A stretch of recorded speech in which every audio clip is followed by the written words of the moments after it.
कहते हैं जिंदगी में अगर खुशियां किसी भी कारण से बढ़ रही हों तो उनको दोनों हाथ से समेट के इकट्ठा कर लेना चाहिए, ना कि उस पर तर्क वितर्क में उलझ कर उसमें अपने आप को उलझा लिया जाए। नमस्कार मित्रों, मेरा नाम है नितिन और आप मुझे सुन रहे हैं यूट्यूब पर। और विशेषकर हालांकि मैं इसमें बनाना नहीं चाह रहा था, क्योंकि बहुत सारे लोगों ने ऑलरेडी इतने वीडियोस वगैरह बनाए हैं जिनके इतने लोग फॉलोअर्स हैं, और अपना तो अभी छोटा सा चैनल है, छोटा सा नन्ना सा। तो इसमें बड़ा इशू चल रहा है कि दिवाली 31 की है या 1 नवंबर की है। इसमें डाउट से ज़्यादा, कन्फ्यूजन से ज़्यादा ज़्यादा जो लोगों में आता है कि भाई सही बताओ, तुम तर्क के बल पर इस सबको सही बता कर दो। ठीक है, वीडियो अंत तक देखिएगा। वो जो टेक्निकलिटीज़ है वो भी कवर करने की कोशिश करूँगा कि क्या चीज़ है, ये बहस क्यों अचानक से छिड़ गई। पर मेरा यहाँ पर वीडियो बनाने का मेनली मकसद ये है कि किसी भी कारण से अगर किसी को 2 बार चीज़ को सेलिब्रेट करने का मौका मिल रहा है, खुश होने का मौका मिल रहा है, मैं कह रहा हूँ कोई भी ओकेजन में, जैसे बहुत से लोग या लकीली ऐसा हो जाता है कि उनकी जन्मदिन भी 2-2 तारीख पे पड़ जाते हैं, किसी भी कारण से हो जाए। जैसे कि मान लो हिंदू रीति से किसी त्यौहार पे पड़ जाए, वो किसी तिथि पे उनका जन्मदिन हो सकता है, और जो डेट है उनकी वो अंग्रेजी, क्योंकि सब मैक्सिमम पूरे ऑल ओवर वर्ल्ड वाइड जो अंग्रेजी कैलेंडर्स को ही फॉलो किया जाता है, मतलब सोलर कैलेंडर को ही फॉलो किया जाता है। तो उस कारण से मान लो किसी का जन्मदिन एक पर्टिकुलर डेट को पड़ता है, मान लो 10 अक्टूबर को पड़ रहा है, और उस दिन वहाँ पे दिवाली पड़ गई या दशहरा पड़ गया, तो अब तिथि वाइज भी मना सकता है या अपने डेट के हिसाब से बना सकता है। तो बढ़िया है ना भाई, एक बार अपने हिंदू धर्म के हिसाब से बना लो, तिथि के आधार पे बना लो, और दूसरी बार अंग्रेजी हिसाब से बना लो। मतलब नॉर्मली वर्ड स्टैब्लिश जो ईयर सिस्टम बना हुआ है, कैलेंडर सिस्टम बना हुआ है, उसमें बना लो। क्योंकि इसमें सबसे ज़्यादा कन्फ्यूजन या ये है ना, हम 2 चीज़ें फॉलो करते हैं। आपने देखा होगा जो सोलर मंथ है, जो सोलर कैलेंडर है, वो सूर्य के ऊपर निर्धारित है सब कुछ। उन्होंने उसी हिसाब से सन की परिक्रमा, क्योंकि एक डिसिप्लिन लाइफ, इसलिए तो बोलते हैं ना कि आप अगर सन को फॉलो करते हैं तो सन डिसिप्लिन है, ईगो है, राजा है, और वो फोकस है। वो आपकी लाइफ में बहुत ज़्यादा एक कहीं की रिदम आ जाएगा, एक डिसिप्लिन आ जाएगा कि कंटिन्यूसली फॉलो। आप देखते हैं कि वो बहुत ज़्यादा चेंजेस नहीं होता सनराइज और सनसेट के टाइम में। लेकिन चंद्रमा तो मन है, जो ज्योतिष में भी कहा जाता है कि चंद्रमा तो मन है और मन की गति बहुत तेज है, तो उसी तरह से वो बहुत तेज़ी से बदलता है। तो चंद्रमा का जो कैलेंडर है वो 27-28 दिन में चेंज हो जाता है। अब आप 30 दिन 31 दिन वाला जो महीने का सिस्टम फॉलो करते हैं वो सूर्य बेस्ड है कि सनराइज हुआ, सनसेट हुआ, सनराइज हुआ, सनसेट हुआ, तो दोनों में चेंजेस आना ही आना है। इसलिए आप देखेंगे जो सन जो हमारी वो पूरी चल रही हैं, पूरे कैलेंडर में चेंज आ जाता है, और कभी कभी इसमें बड़ा अननेसेसरी का विवाद भी खड़ा हो जाता है। क्योंकि विवाद करने वालों को कुछ चाहिए ना, उनको they should get a point, और उस पर उन्हें डिस्कशन का मुद्दा मिल जाता है बैठे बैठाए। देखो यार, इनमें वो नहीं। ऐसे ही दूसरे धर्म के त्योहारों पे भी इस तरह की डिस्कशन हो जाती है, भाई कब ईद होगी, कब चांद निकलेगा, कब ऐसा होगा। क्योंकि मैक्सिमम जो पुराने हमारे सिस्टम्स जो आधार आए हैं वो सब मून बेस्ड सिस्टम पे आए हैं, लूनार मंथ पे। और जबकि ये सोलर मंथ है, जो सन जितने भी कैलेंडर्स बने हुए हैं जिनको फॉलो करते हैं, सरकारी व्यवस्थाएं चलती हैं ऑल ओवर वर्ल्ड में, जो मैक्सिमम स्टेब्लिश चीज़ें हैं, जो जैसे कहते हैं ना एक फ्रीक्वेंसी में जो लोग आए हुए हैं, that follows the solar system. Solar month को फॉलो करता है, सन की पैटर्न को।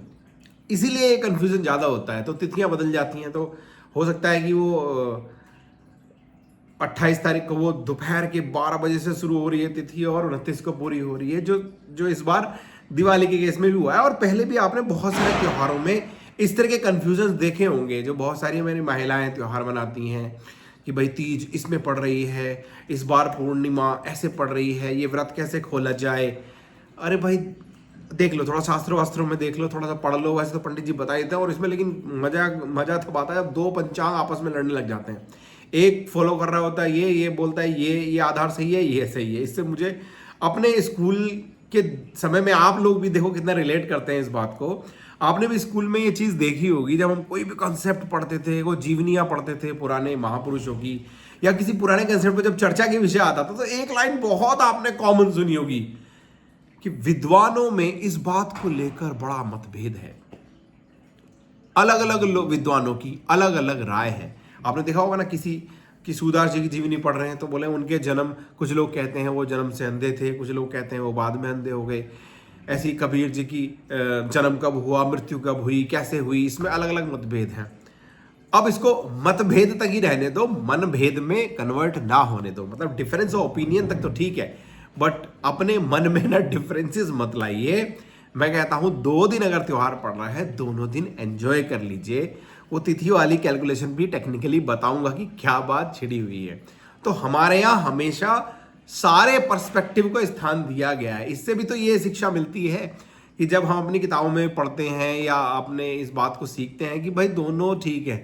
जैसे वो बड़ा फेमस हमारे एक पूर्व प्रधानमंत्री रहे हैं ना, अटल बिहारी वाजपेयी जी, उनके बारे में बोलते थे, वो कहते थे भाई बात तो तुम्हारी भी ठीक है, तुम्हारी भी सही है। घर में भी आपने देखा होगा बहुत सारे कुछ बड़े बुजुर्ग जो घरों में होते हैं, जो नॉर्मली सामंजस्य बिठाने में बड़ा विश्वास रखते हैं कि भाई मिलजुल के सामने करें तो भाई बात तेरी भी ठीक है लाला, बात तुम्हारी भी ठीक है। मतलब वो इसमें झगड़ा नहीं चाहते। भाई तुम ऐसा कराना चाहते हो ऐसा कर लो, कार्ड में ये छपवाना चाहते हो छपवा लो, भाई तुम ये कराना चाहते हो वो कर लो, शादी में ये नहीं ये भी कर लो, अच्छा ठीक है। जब तक कि किसी का अहित ना हो रहा हो तो उसको मानने से कोई भी गरज नहीं है। इसमें ही लोग झगड़ा करने लग जाएंगे कि भाई नहीं लक्ष्मी पूजन तो भाई दिवाली के दिन होता है। अरे आप कीजिए, आप मैं कहता हूँ डेली कीजिए ना, क्या दिक्कत है उसमें। हाँ दिवाली की पूजा विशेषकर होती है मानता हूँ, पर मैं कह रहा हूँ डेली पूजन में क्या दिक्कत है। बहुत से लोग बोलेंगे ना कि मंगलवार को जैसे हनुमान जी को सॉरी थोड़ा सा कफ हो गया था, तो मंगलवार को हनुमान जी की पूजा करें। अगले दिन क्यों हनुमान जी अगले दिन मंदिर में स्थान नहीं है क्या उनका? अगले दिन मंगलवार को हनुमान जी नहीं बैठे क्या? दिन के हिसाब से भगवानों को भी बांट दिया। मजे की है ना, कितने कमाल की बात है। हमने उनको भी कैटेगराइज कर दिया है कि भाई मंगलवार को ये देखेंगे, सोमवार को ये देखेंगे। हाँ ठीक है, कुछ ज्योतिष में जो रेमेडीज बताई जाती हैं वो बेस्ड ऑन सर्टेन कैलकुलेशंस की भाई किस तिथि पे किस वार पे किस चीज़ की एनर्जी ज़्यादा हो रही होती है तो ये रेमेडी कर दिया जाए। लेकिन पूजा पाठ करने से क्या प्रॉब्लम है?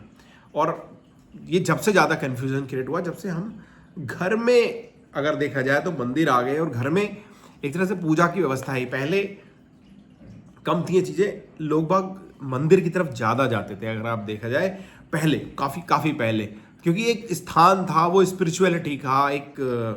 लेकिन जब एक बार जैसे धर्म को थोड़ा सा जब ब्रांचेस ज़्यादा मिली और सगुण भक्ति की थोड़ी सी और शाखाएं बढ़ गई और फिर लोगों ने बोला वहाँ कौन जाएगा, तो घर में ही उन्होंने एक तरह से स्थान दे दिया गया पूजा करने के। चल उस महज में मैं नहीं पढ़ूंगा। तो मैं ये कह रहा हूँ भाई दोनों दिन अगर दिवाली पड़ रही है 31 और अमावस्या जो पड़ रही है 31 तारीख के दोपहर से लेके ये पड़ रही है अगले दिन 1 तारीख के शाम तक करीब करीब वो। और उसमें क्योंकि भारत इतना बड़ा देश है, आप डिब्रूगढ़ से लेके जब भुज तक की कैलकुलेशन निकालेंगे तो इसमें सनराइज में भी डिफरेंस ही रह जाते हैं। जो लोग नॉर्थ ईस्ट वगैरह में रहे हैं वो जानते होंगे कि सनराइज में और सनसेट में ही 2-2, 3-3 घंटे का डिफरेंस आ जाता है एक कंट्री के अंदर, क्योंकि हम थोड़े इस तरह से भी अच्छे से फैले हुए हैं और पूरा जो सनराइज का टाइमिंग है वो बहुत डिफरेंस आ जाता है। तो इसमें भी बहुत ज़्यादा अंतर है कि उस कहीं पे वो 4 बजे 4:30 बजे से लेकर 6:30 बजे तक चलेगा सनसेट 1 तारीख का। तो बेटर है कि ये बताया गया है कि अमावस्या की रात को पूजा करनी चाहिए या अमावस्या की शाम को पूजा करनी चाहिए। तो अगर आप 31 को भी पूजा कर रहे हैं, विशेषकर दिवाली डेली पूजा कीजिए, उसमें कोई रोक टोक थोड़ी है, कर लीजिए। पर आप दिवाली की पूजन कर रहे हैं तो आप 31 को कर लीजिए, और 1 को अगर विशेष दिवाली के नाम पे पूजा करनी है तो आप 6 बजे से पहले कर लीजिए उस चीज को। तो वो भी अमावस्या हमें ही मानी जाएगी, क्योंकि उसके बाद प्रतिपदा शुरू हो जाएगी। ये एक टेक्निकल रीजन है जो अमावस्या की जो तिथि जो बदल रही है 6 तारीख को 1 तारीख को 6 बजे के आसपास। तो ये तो उसका मेन कारण ये है कि जो 31 में जो चेंजेस हो रहा है, क्योंकि ऐसा अधिकतर माना जाता है कि कोई भी त्योहार कोई भी व्रत अगर सनसेट के बाद अगर 24 मिनट का है वैसे लिखा हुआ, तो 24 मिनट या आधा घंटे अगर सनसेट नहीं होता है तो भी उस दिन वो व्रत खोला जा सकता है या उस दिन वो व्रत किया जा सकता है। पर हमारे यहाँ क्योंकि अब उसका फिर मुहूर्त भी तो निकाला जाएगा, जब वो विशेष लगन जब आता है पूजा का, अब वो तो उसके बाद आएगा। तो इसीलिए वो डाउट था कि भाई आप 1 को मनाए कि ना मनाए।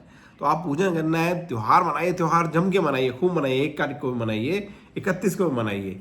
तो 31 को भी पूजा कर लीजिए मेरे भाइयों, मेरी बहनों, मेरी माताओं। और 1 को भी आप त्यौहार मनाएं। इसलिए मैं कह रहा हूं कि इस जीवन में कष्ट, परेशानियां, इश्यूज, झगड़े, लफड़े तो इतने सारे हैं।